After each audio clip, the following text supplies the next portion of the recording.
High বন্ধুরা, দেবার্চনা কিচেনে সবাইকে ওয়েলকাম। ভালো আছো নিশ্চয়ই? আমি খুব ভালো আছি। আজকে তোমাদের জন্য নিয়ে এসেছি ওল চিংড়ি। দেখো আমি কিভাবে ওল চিংড়ি রান্না করেছি। দেখতে পাচ্ছ রঙটা কি সুন্দর, দেখলে জিভে জল চলে আসছে না বন্ধুরা? বলো, খেতেও ঠিক সেই রকম একদম এত টেস্টি লাগে খেতে এই রান্নাটা, তোমাদেরকে বলার মতো না। এবার চলো আমরা রান্নাঘরে চলে যাই। দেখো আমি ওল কেটে সিদ্ধ করে রেখেছি এখানে, আর এখানে চিংড়ি মাছে লবণ হলুদ মাখিয়ে রেখেছি। এখানে রেখেছি লঙ্কার গুঁড়ো, জিরে বাটা আর এই গরম মশলার গুঁড়ো, আর এখানে আছে কাশ্মীরি লঙ্কার গুঁড়ো। আর আলাদা করে মিক্সিতে বেটে রেখেছি আমি পেঁয়াজ, রসুন আর আদা। এটা আমার আলাদা করে বাটা আছে মিক্সির মধ্যে। এখন আমি কড়াইতে তেল দিয়ে দিয়েছি। তেলটা যথারীতি গরম হচ্ছে, তাই একটু কড়াইয়ের চারিপাশে নাড়াচাড়া করে দিচ্ছি। দেখতে থাকো। তেল গরম হয়ে গেছে আমার। এখন আমি এর মধ্যে দিয়ে দেব এক এক করে সমস্ত নুন হলুদ মাখিয়ে রাখা চিংড়ি মাছগুলো দিয়ে দিলাম। একসঙ্গেই দিয়ে দেবো সব। একটু নেড়ে দিই তলারটা দিয়ে একসঙ্গে নাড়া। বেশি কিন্তু চিংড়ি মাছ ভাজা লাগবে না, কোনো রকম এপিট ওপিট করেই তুলে ফেলতে হবে। চিংড়ি মাছ বেশি ভাজলে সেই চিংড়ি মাছের টেস্ট থাকে না, চিংড়ি মাছ শক্ত হয়ে যায়। এই জন্য আমি কোনো কোনো জায়গায় চিংড়ি মাছ একদম ভাজিও না, সেটাও তোমাদের রান্নাটা দেখিয়েছি আগের দিন। কিন্তু আজকে একটু ভেজে নিলাম, সামান্য একটু হয়ে গেছে, তুলে নিচ্ছি। বেশি টাইম একদম ভাজবে না। এর মধ্যে এখন আমি দিয়ে দেবো আর একটু, হ্যাঁ দেখতে পাচ্ছ ভাজাটা, আর একটু তেল দিয়ে দেবো এর মধ্যে, পরিমাণ মতো আর একটু তেল দিয়ে দেবো, আর লাগবে না। এবার এর মধ্যে ফোড়ন দেবো আমি শুকনো লঙ্কা, আর দিয়ে দেবো জিরে। এবার দেবো একটু গরম মশলা গুঁড়ো করে রাখা আছে, সেটা আমি এর মধ্যে দেবো। গোটা গরম মশলা আমি কোনো রান্নায় দিই না, মুখে পড়লে বাজে লাগে আমার কাছে। এই দিয়ে দিলাম আমি গুঁড়ো মশলা। এবার এর মধ্যে আমি দেব বেটে রাখা সেই মশলাটা, পেঁয়াজ রসুন আর আদা, আর টমেটো দেওয়া আছে। এই দিয়ে পেস্ট করে রেখেছিলাম, পেস্টটা আমি এর মধ্যে ভালো করে দিয়ে নাড়াচাড়া করবো। আগে পেঁয়াজটা না কষালে পেঁয়াজের একটা বাজে গন্ধ আসবে, ওই জন্য আগে আমার পেঁয়াজটাকে কষিয়ে নিতে হবে।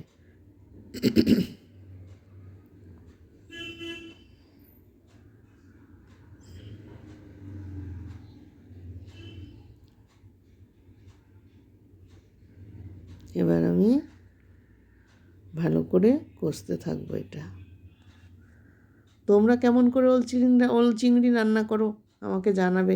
আমি আবার নারকেলের দুধ দিয়েও কিন্তু ওল চিংড়ি রান্না করি, জানো বন্ধুরা। এবার ওলগুলো ঢেলে দিলাম, কিন্তু আজকে নারকেলের দুধ দেবো না, না দিয়ে এমনি মাংসের মতো করে রান্না করব।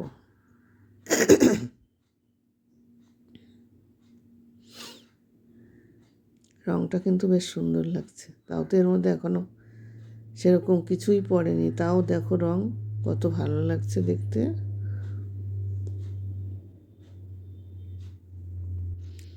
এবার দিয়ে দিচ্ছি আমি জিরে বাটা।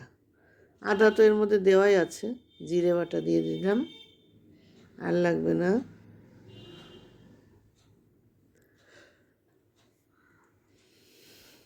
শুকনো লঙ্কা গুঁড়ো,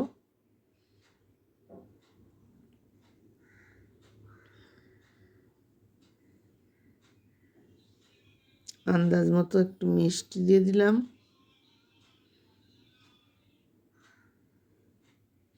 এবার ওই মশলা বাটা মিক্সিটা ধুয়ে একটু জল দিয়ে দিলাম, হলুদ দিয়ে দিলাম, ভালো করে কষাতে হবে। আমি আর তেল দেবো না, ওই তেলেই সব। আর এর মধ্যে দিয়ে দিচ্ছি কাশ্মীরি লঙ্কার গুঁড়ো পরিমাণ মতো, জাস্ট রং হওয়ার জন্য। তোমরা তো আমার রান্না দেখছো আমি কিভাবে রান্না করছি, আর তোমরা কিভাবে রান্না করো সেটা আমাকে কমেন্টস করে জানাতে ভুলবে না।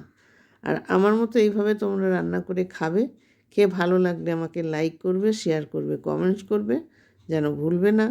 আর বেশি বেশি করে কমেন্টস করবে, তোমরা আমাকে জানাবে যে দিদিভাই তোমার রান্নাটা আমাদের ভালো লেগেছে কি ভালো লাগেনি, যা ইচ্ছা জানাবে, আমার কোনো আপত্তি নেই। এবার পরিমাণ মতো লবণ দিয়ে দিলাম। লবণ ঝাল এটা সম্পূর্ণ তোমাদের নিজের ইচ্ছা, যে যেমন খাবে সে ঠিক তেমন দেবে, তাই না? এটা যার যার নিজের ইচ্ছা। কেউ একটু লবণ বেশি খায়, তারা লবণ বেশি দেবে। কেউ ঝাল বেশি খায়, ঝাল বেশি দেবে। আবার কেউ বাড়ির মধ্যে অনেক মানুষ, কেউ ঝাল খায় কেউ খায় না, তাদের জন্য গোটা লঙ্কা দিয়ে দিই আমরা। মেয়েদের রান্নার কত রকম ঝামেলা করতে হয় সে মেয়েরাই জানে। বাড়িতে মানুষ যদি থাকে 5 জন, 5 জন 5 রকমের রান্না করতে বলে। হয়ে এসছে আমার মশলাটা কষানো, দেখতেই পাচ্ছ তেল ছেড়ে দিয়েছে। ওই দেখো তেল ছেড়ে দিয়েছে পাশ দিয়ে। এখন আমি জল ঢেলে দিলাম।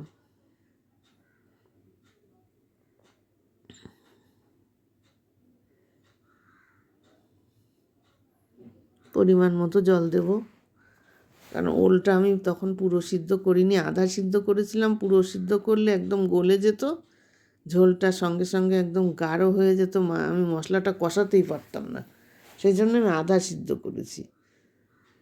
এবার দেখবো আমার ওলটা সিদ্ধ হতে কত টাইম। সিদ্ধ এখনও ভালো করে হয়নি, আরও একটু হবে, দেখতেই পাচ্ছ। তোমরা কে কোথা থেকে দেখো আমাকে জানাবে। তোমাদের কোনো চ্যানেল থাকলে আমাকে জানাও, আমি তোমাদের সাবস্ক্রাইব করে দেবো, লাইক শেয়ার করে দেবো। আমাকেও তোমরা করে দেবে। আমাদের বড় চ্যানেলের দরকার নেই। আমরা ছোট ছোট চ্যানেলগুলো যদি একসঙ্গে মিলিত হই তাহলে 10-এর লাঠি 1-এর বোঝা নিয়ে আমরা ঠিক এগিয়ে যাব, তাই না? ঢাকনা দিয়ে দিয়েছি, এবার ঢাকনাটা খুলে দেখব কতটুকু কি হয়েছে সিদ্ধটা।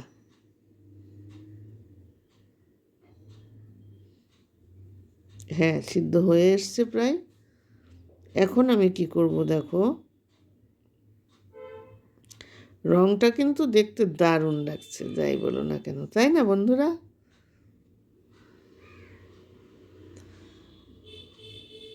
এবার এর মধ্যে আমি ঘি দিয়ে দিলাম। চিংড়ি মাছটা আমি তখন দিয়ে দিয়েছিলাম এর সাথে, হয়ে গেছে। এই ওলটাও সিদ্ধ হয়ে গেছে। এখন আমার রান্নাটা প্রায় হয়ে এসছে, দেখতেই পাচ্ছ। এই যে আমি বাটির মধ্যে ঢেলেছি। কেমন লাগছে বন্ধুরা? ভালো লাগছে না? খুব যেমন দেখছো টেস্টও ঠিক তেমনি হবে। হ্যাঁ, তোমরা এইভাবে রান্না করে খেয়ে কেমন হলো জানাতে ভুলবে না। আজ এখানে রাখি, টাটা।